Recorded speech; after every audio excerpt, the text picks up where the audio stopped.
My dear listeners, I welcome you once again to walk through Bible stories, and thank you very much for your subscription. Thank you for watching. You have made this channel to be what it is, and I pray that may the Lord bless us. Today we want to look at the book of Genesis chapter 12 to be able to understand the following. Who is Abraham? Why did he leave his country? Why did he go to Egypt? And why did Abraham lie about Sarah? Why was Pharaoh stricken by God? And why was Abraham left scot-free without any punishment by God? And just before we do that, I wish to thank you once again for subscribing to this channel and for viewing all the videos that we produced. And I want to ask those who have not subscribed to kindly press the subscribe button, which is right below the video, and God will bless us all. We will get our reading from the book of Genesis chapter 12, and this is what the Bible says. And the Lord had said to Abraham, "Go from your country, your people, and your father's household to the land I will show you. I will make you into a great nation, and I will bless you. I will make your name great, and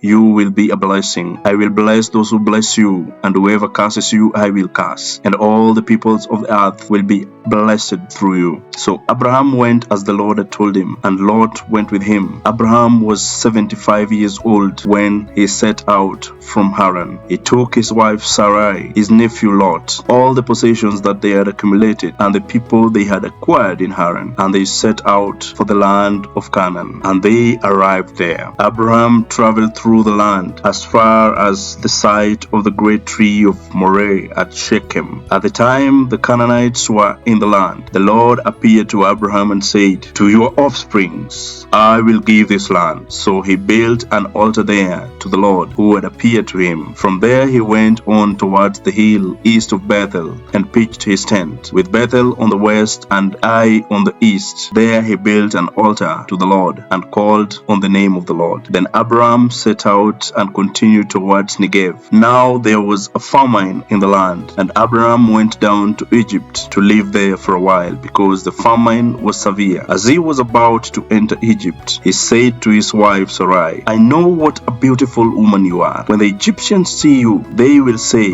'This is his wife.' Then they will kill me, but will let you live. Say you are my sister, so that I will be treated well for your sake, and my life will be spared because of you." When Abraham came to Egypt, the Egyptians saw that Sarai was a very beautiful woman, and when Pharaoh's officials saw her, they praised her to Pharaoh, and she was taken into his palace. He treated Abraham well for her sake, and Abraham acquired sheep and cattle, male and female donkeys, male and female servants, and camels. But the Lord inflicted serious diseases on Pharaoh and his household because of Abraham's wife Sarai. So Pharaoh summoned Abraham. "What have you done to me?" he said. "Why didn't you tell me she is your wife? Why did you say she is my sister, so that I took her to be my wife?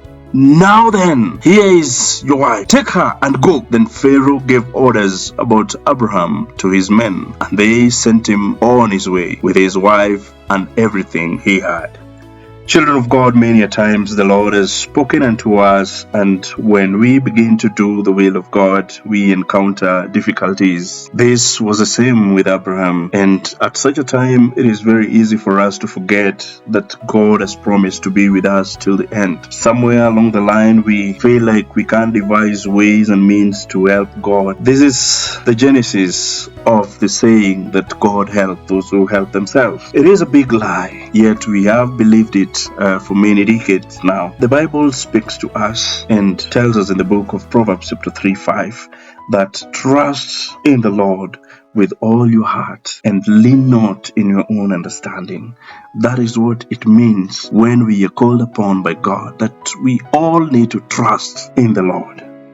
Abraham saw that Pharaoh's soldiers would kill him, and all that he looked at was how to help himself, and decided to ask Sarah to become his sister for the time being. And this did not work well, as Pharaoh and his family got inflicted by God due to the nature of sin he had committed with Abraham's wife. And Abraham gave out his wife to Pharaoh, and innocently Pharaoh got stricken by God because of the nature of sin he got involved in. yet Abraham was let free to go without any affliction. It is in this kind of a scenario that Abraham was made to leave Egypt. I want to ask a question: that have you ever found yourself in a similar situation where Abraham was, and you feel like either lying was the best option and without it you would not come out alive?